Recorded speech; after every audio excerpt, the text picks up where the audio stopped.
Hi everybody, this is Alchemist2 and I'm back again with another book review. This is the 9th book in the Jim Butcher Harry Dresden series called White Knight, and in this particular book we learn about why Thomas is convicted. Actually, Thomas is Harry's brother, and of course this is revealed over a sequence of the series itself, and you learn that actually a little bit earlier on in the series, but I'm going to reveal it now. It's not really that much of a spoiler alert, but it's thought that maybe he has ties to this particular murder that has come to pass, and there's a Wiccan who is a practicing witch who's been murdered, and the particular Bible verse that was tied to it was Exodus 32, suffer not a witch to live, and Harry realizes that this is actually directed toward him, and it's a very pointed threat, and they learn that maybe it's possible that one of the wardens could have been responsible for this, and they think, well, no, that goes against magic's first cardinal law, which is thou shalt not kill. To get into necromancy goes against all those laws as a whole, and of course the Merlin knows about this, and then they learn about who the Scavis really is. Of course, over the course of time, we're always in contemplation over who the Scavis could be, and the Scavis is a being who is able to attack somebody psychically, and that can be very devastating. It's really quite ferocious, and that's the most insidious of attacks, I think. It kind of reminds me of mind rape, from Star Trek, but interestingly enough, I really like the series and where it's going, and how this particular one ends, and how Elaine gets involved, and we know Elaine from the past, and who he is, why he's important in Harry's life, and I'm not going to go into that because if you've read the series then you understand why I'm saying this, and it's really quite multi-layered. It's just like an onion. You just peel back the layer after layer after layer after layer, and it becomes more and more and more complex over time. And I like the wardens, even though they're kind of a gray entity. That's interesting why they have gray cloaks, and very apropos, of course, because gray is a color of ambiguity. And then you've got the vampires. You've got the Black Council, the Red Council, and the White Council. Of course, we know that Thomas is White Council, and he feeds on psychic energy when he's and how he does this is from sexual intimacy. And he gets quite a bit of that, and he lives in the lap of luxury, so it's really quite interesting versus what Harry calls home. It's rather Spartan accommodations, and of course he has to mention in many of the books that he can't have a television or microwave or anything like that in his house because he causes electronic appliances to explode, and they just don't get along with his aura. It just causes electronics to go awry and not work.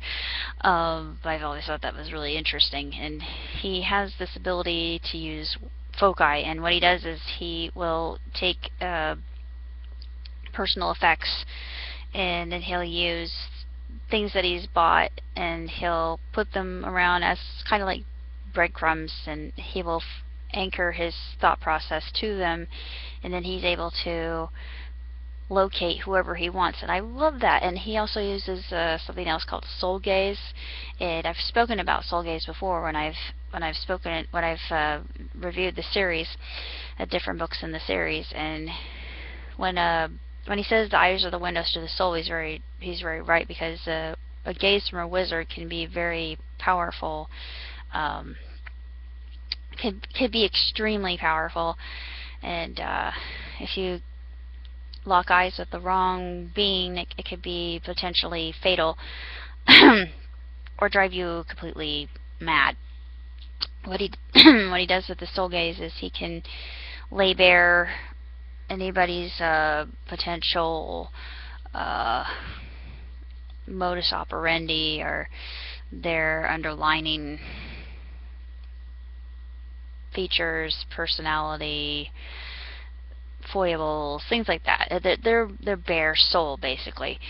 And he will see everybody's past, from all their failings, everything that they've done from infancy onward, in different ways. For instance,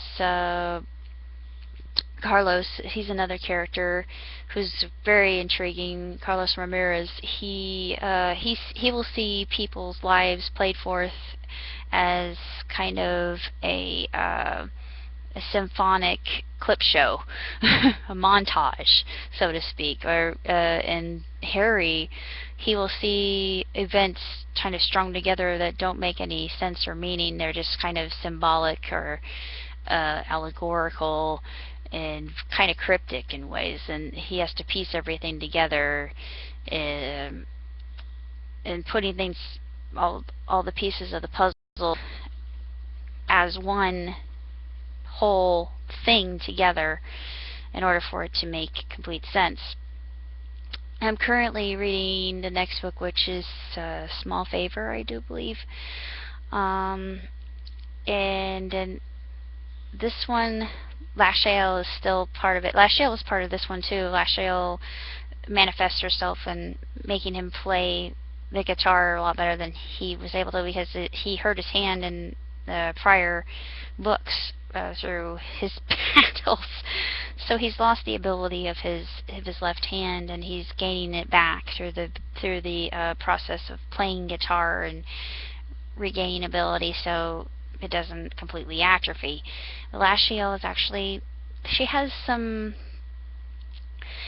redeeming qualities. Let me just put it that way. I mean, she's not entirely evil, just like Leia isn't all entirely evil. Queen Mab returns, but I'm not really sure what else is going to happen, and it's all about fairies in the next one, so they're probably going to have Toot Toot back, so yay. I don't know why, but I really like Toot Toot. Toot Toot's really cute. He's kind of nutty and crazy, but the Fae they're very tricky characters, and they're very mercurial beings, like I said before. So I'm looking forward to reviewing that one as well, and I really like this one. It's, again, you get really into the White Court, the Red Court, and the Black Court vampires, and the Wardens and the Merlin, and the Scabies. You get to learn who the Scabies really is. So I really thought that was very intriguing, and it just led to more connections between past episodes. I don't know if I can call the past books past episodes, or I should say past books, and this current book that I've just finished. So I'm looking forward to reading Small Favor, and when I get through with that, I will definitely report it. Until next time, see you later, everybody.